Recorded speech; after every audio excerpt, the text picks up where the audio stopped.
everyone, welcome back to my channel. This is me Anvi Sharma, and in this particular video we're going to share about the biomedical waste. Life में कभी ना कभी आप लोग hospital के रास्ते ज़रूर ही गए होंगे और कभी ना कभी बचपन में आप लोगों को चोट लगी होगी और उस चोट को लगते ही आप लोगों ने पट्टी भी ज़रूर से कराई होगी। पर बड़े होते होते कभी आप लोगों ने ये चीज़ को सोचा है कि उस पट्टी का बेसिकली हुआ क्या, आपने वो पट्टी फेंकी तो फेंकी कहाँ, और उस पट्टी को फेंकने से जो इन्वायरमेंट रहता है वो किस तरीके से डिस्ट्रॉय हो सकता है, जो आपकी ह्यूमन हेल्थ रहती है वो किस तरीके से डिस्ट्रॉय हो सकती है।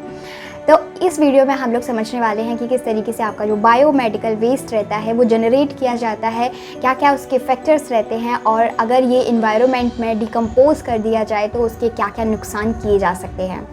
सबसे पहले हम यहाँ पे समझते हैं हमारी वर्ल्ड लेवल डेटा के बेस पे। हमारे यहाँ पे वर्ल्ड ही लगभग 5.9 टन मिलियन जो वेस्ट जनरेशन है, जो बायोमेडिकल वेस्ट जनरेशन है वो कलेक्ट किया जाता है, वो जनरेट किया जाता है। इस इंडिया लेवल की बात करते हैं तो 509 टन आपका मंथली बेस पर इंडिया में जनरेशन इस मेडिकल वेस्ट का किया जाता है। इसके साथ ही हम इसके कुछ टाइप्स की बात कर लेते हैं कि किस तरीके से ये काम करता है। बहुत सारी बीमारियां होती हैं जिसमें सबसे पहले आपकी जो इन्फेक्शियस डिसीज़ रहती हैं उसके लिए वेस्ट जनरेशन अलग से होता है। जो आपकी पैथोलॉजिकल डिसीज़ रहती हैं, कुछ शार्प वेस्ट रहते हैं, उनका जनरेशन कुछ अलग से होता है। इसके साथ ही आपके कुछ केमिकल वेस्ट रहते हैं, उनका जनरेशन अलग से होता है। इन सारी चीज़ों को जनरेट करने के लिए पर्टिकुलर एक बॉक्स बनाए जाते हैं जिसमें अलग अलग बॉक्स बनाए जाते हैं। सबसे पहले हम बात करते हैं ब्लैक बॉक्स की, सेकेंडली हम बात करते हैं रेड बॉक्स की, फिर येलो बॉक्स की, और फिर ब्लू बॉक्स की और वाइट बॉक्स की। जो आपका ब्लैक बॉक्स रहता है वो केमिकल से रिलेटेड चीज़ें, फॉर एग्जांपल आपकी जो भी मेडिसिन जो आपकी एक्सपायर हो जाती हैं उनको ब्लैक कंटेनर में पुट किया जाता है। सेकेंडली हम जब बात करते हैं तो रेड कंटेनर की बात करते हैं, जहाँ पे आपकी जितनी भी आपकी जो ड्रेसिंग वगैरह रहती हैं, जो आपकी पट्टियाँ वगैरह रहती हैं, जो माइक्रो ऑर्गेनिज्म इन्फेक्शियस डिसीज़ से कवर होती हैं, उनको उसमें फिल करके रखा जाता है। थर्ड हम बात करते हैं येलो प्लास्टिक कंटेनर की। येलो प्लास्टिक कंटेनर में बेसिकली आपके जो इंटरनल बॉडी पार्ट्स रहते हैं, फॉर एग्जांपल आपका डैमेज किडनी हो गया, डैमेज लीवर हो गया, आपका स्टमक हो गया, आपके जो इंटरनल बॉडी पार्ट्स रहते हैं, लंग्स हो गए, हार्ट हो गया, ये सारी जो चीज़ें रहती है जब वो यूज़लेस फेज़ में कवर होती हैं तो उनको बेसिकली एक वेस्ट जनरेशन में काउंट किया जाता है। इसके बाद हम बात करते हैं हमारे ब्लू कंटेनर की। ब्लू कंटेनर में बेसिकली बात की जाती है हमारे आपके श्रिंक्स की, और जितने भी आपके मास्क वगैरह रहते हैं उनकी बात की जाती है। आपके जो ग्लव्स वगैरह रहते हैं साथ में उनकी भी बात की जाती है। इसके बाद हम बात करते हैं वाइट प्लास्टिक कंटेनर की। इसमें मेनली बात की जाती है आपके जो भी शार्प मटेरियल रहते हैं, जो आपका शार्प वेस्ट रहता है, फॉर एग्जांपल आपके जो नीडल्स वगैरह रहते हैं, जो आपका अगर कटा हुआ जो ग्लास रहता है जिसमें आपकी ब्लड टेस्टिंग होती है, ये सारी जो चीज़ें रहती हैं ये भी एक अलग से कंटेनर बनाया जाता है।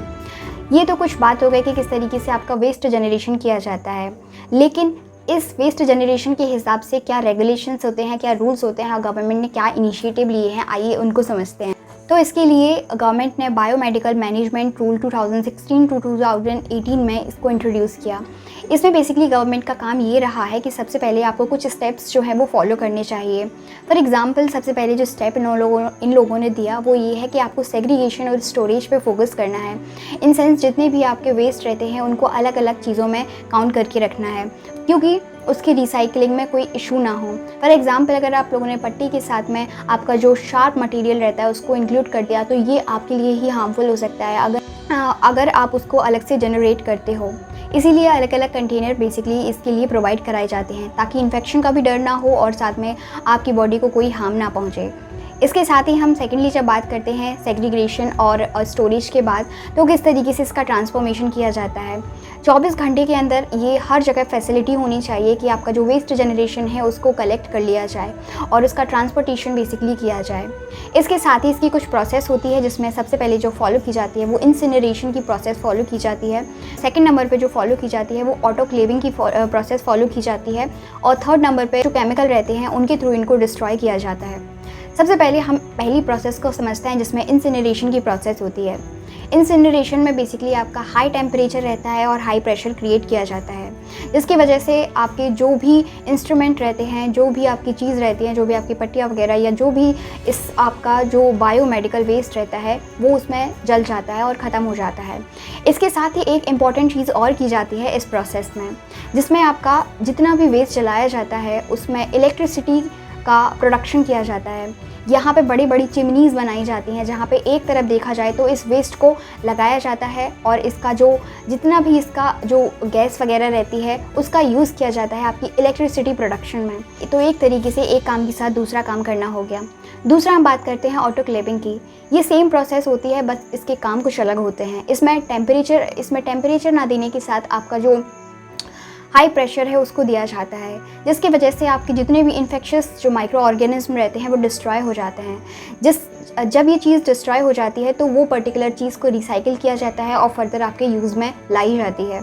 फिर थर्ड हम बात करते हैं कुछ केमिकल की। जो केमिकल रहते हैं उनके बेस पे इसको डिस्ट्रॉय कर दिया जाता है।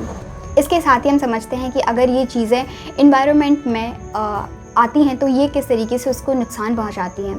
सबसे पहले तो हम देखते हैं कि इन्वायरमेंट को ही नुकसान पहुंचाती हैं। एग्रीकल्चर फील्ड रहता है वहाँ पर बहुत ज़्यादा नुकसान पहुंचाया जा सकता है।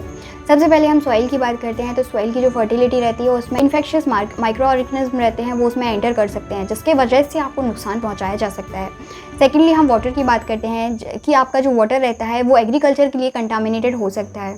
थर्ड एक्सपेक्ट पे हम बात कर सकते हैं कि अगर ये चीज़ें आपके एनवायरनमेंट में छोड़ दी जाती हैं तो आपकी जो ग्राउंड लेवल वाटर रहता है वो कहीं ना कहीं कंटामिनेशन की तरफ बढ़ता है। एनवायरनमेंट के साथ साथ ये हमारी हेल्थ पे भी काफ़ी ज़्यादा असर डाल सकती हैं। जब हम बात करते हैं कम्युनेबल डिसीज़ की, जो बेसिक कम्युनेबल डिसीज़ वो डिसीज़ होती हैं जो एक पर्सन टू पर्सन ट्रांसफ़र होती हैं, और अगर कोई इंसान अनवांटेडली उस चीज़ को टच करता है तो वो सेम चीज़ उसमें भी होने के चांसेस हो सकते हैं। फेस पे जो आपके स्किन डिसीज़ के केसेस रहते हैं वो इंक्रीज़ भी हो सकते हैं। तो बहुत सारे ऐसे चैलेंजेस हैं जो फेस किए जा सकते हैं अगर इनका डिस्पोजल हमारे ओपनली इन्वायरमेंट में किया जाता है। जो आपके जूलॉजिकल स्पीशीज़ रहती हैं उनको भी एक तरीके से नुकसान पहुंचा सकते हैं। और बेसिकली ये कहा जाता है कि जानवरों में बीमारी आना यानी इंसान में बीमारी आना, क्योंकि हमारी फूड चेन जिस तरीके से काम करती है वो हम कहीं ना कहीं जानवरों से ही लेते हैं।